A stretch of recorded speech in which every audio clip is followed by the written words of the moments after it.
Bienvenue au centre 7h99. Bonjour M Junior. Bonjour Madame Pi. Comment puis-je vous aider aujourd'hui? Une question que se posent de nombreux professionnels de l'intérim, comment répondre aux objections? En effet, avec la crise, les commerciaux et chargés de recrutement sont sur le terrain pour assurer la survie ou le développement de l'agence. Prospection téléphonique, prospection sur le terrain, mailing, faxing, salon. Tous les événements professionnels sont autant d'occasions de décrocher un nouveau client ou d'acquérir une nouvelle part de marché chez un client déjà acquis. Très bien. Quelles sont les objections que les professionnels de l'intérim rencontrent le plus souvent? J'en ai identifié 6. D'accord, je vous propose la solution suivante. Vous allez m'énoncer chaque objection, et je vous apporterai une réponse type. Qu'en pensez-vous? Très bien. Je vais pouvoir valider quel effet votre réponse produit en l'écoutant. Parfait. Commençons dès maintenant. Quelle est l'objection la plus courante? Quand les agences d'emploi contactent par téléphone les entreprises pour leur proposer des professionnels ou leurs services, les clients répondent souvent « J'ai déjà mes fournisseurs et j'en suis satisfait ». Ce qu'il faut noter dans cette réponse est que l'entreprise n'a pas besoin d'être convaincue d'un recours à l'intérim, mais de mieux connaître les services de l'agence. Vous pouvez lui répondre par exemple. Il est tout à fait naturel de leur être fidèle, comme nos clients le sont avec nous. Il ne s'agit pas de les remplacer, mais simplement de vous laisser juger par vous-même comment nous pouvons vous apporter une valeur ajoutée et une addition de compétences sur vos recrutements les plus difficiles. Alors que pensez-vous de cette réponse M Junior? Très bien. Pour la seconde objection est « Je préfère recruter en CDD ou en CDI ». Bonne pioche, ce prospect ou ce client recrute déjà, il s'agit alors de le convaincre d'avoir recours à vos services pour réaliser ses recrutements. Que lui répondre? Oui, que proposez-vous? Justement, c'est pour cette raison que je souhaite vous présenter les bénéfices de nos services. Aujourd'hui, nous sommes capables de recruter en CDI, avec la garantie de vous présenter une sélection de nos candidats les plus compétents, pour que vous puissiez répondre à votre besoin de main-d'œuvre qualifiée. Une seconde solution serait de lui répondre. Savez-vous que le prix de nos recrutements en CDI et CDD est particulièrement compétitif? Excellent. La troisième est plus technique. Il déclare « Je fais appel au contrat de professionnalisation ». Dans ce cas, vous avez encore la possibilité de présenter vos services, et non de le convaincre d'avoir recours à l'intérim. Que lui répondre? C'est justement pour cette raison que je vous contacte. Nous avons mis en place différents partenariats avec 10 oui afin de répondre à leurs exigences de qualité.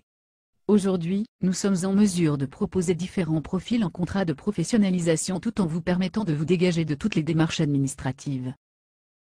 Quels sont les volumes de recrutement concernés par les contrats de professionnalisation? Je n'y avais pas pensé. La quatrième est commune à d'autres secteurs, la fameuse fausse barbe, c'est trop cher, je n'ai pas le budget. En effet, c'est une objection classique en vente. Votre interlocuteur pense que le recrutement est trop cher. À vous de lui faire comprendre l'intérêt de votre solution sans lui dire qu'il a tort même si c'est vrai. Que lui répondre? Justement, c'est pour cette raison que je tiens à vous présenter nos solutions. Une erreur dans le recrutement coûte très cher à l'entreprise.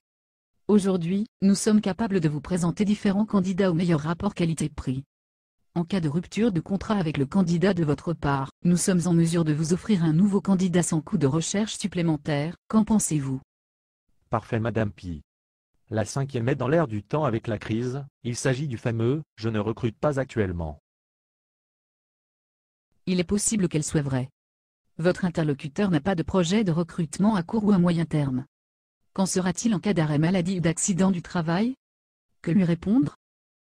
C'est parfait, si je vous contacte aujourd'hui, c'est justement pour mieux préparer vos recrutements futurs, et vous permettre en cas d'arrêt maladie de l'un de vos salariés de pouvoir vous proposer un candidat rapidement opérationnel.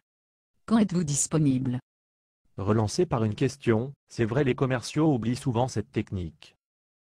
Enfin la dernière est plus technique, nous ne travaillons qu'avec des accords cadres? Votre interlocuteur a recours à l'intérim, il s'agit de pouvoir se référencer auprès de son entreprise pour travailler avec. Que lui répondre? Justement, nous avons différents candidats qui souhaitent travailler dans votre société. Savez-vous qui gère ces contrats cadres, afin que nous puissions établir un contrat de partenariat? Qui dois-je contacter? Voilà une liste de réponses possibles. Il existe, bien entendu, d'autres réponses et d'autres solutions. Tout dépend de la configuration du contact. N'oubliez pas que le client a toujours raison même quand il est tort. En fonction des cas, vous serez amené tantôt à minimiser les inconvénients de vos solutions en valorisant davantage la création de valeur générée par vos services. Tantôt vous serez amené à accepter le fait qu'un contrat ne saurait être signé aujourd'hui, et vous mettrez tout en œuvre pour qu'il le soit demain. Quand un client est parfaitement satisfait de son partenaire, seule une baisse tarifaire pourrait le faire changer d'avis. Vous pouvez travailler avec lui sur le long terme. N'oubliez pas que chaque agence commettra un jour une erreur, ce sera alors à vous d'être présent pour qu'il fasse appel à vos services. Il n'est pas rare de voir des clients accepter un contrat après 6 mois ou un an de relance commerciale chaleureuse. Des questions? La fonction écrire un commentaire est à votre disposition. Merci pour vos réponses Madame Pi. Elles me seront très utiles pour les ateliers 7h99. Avec plaisir M Junior. Je suis là pour répondre à vos questions. À très bientôt.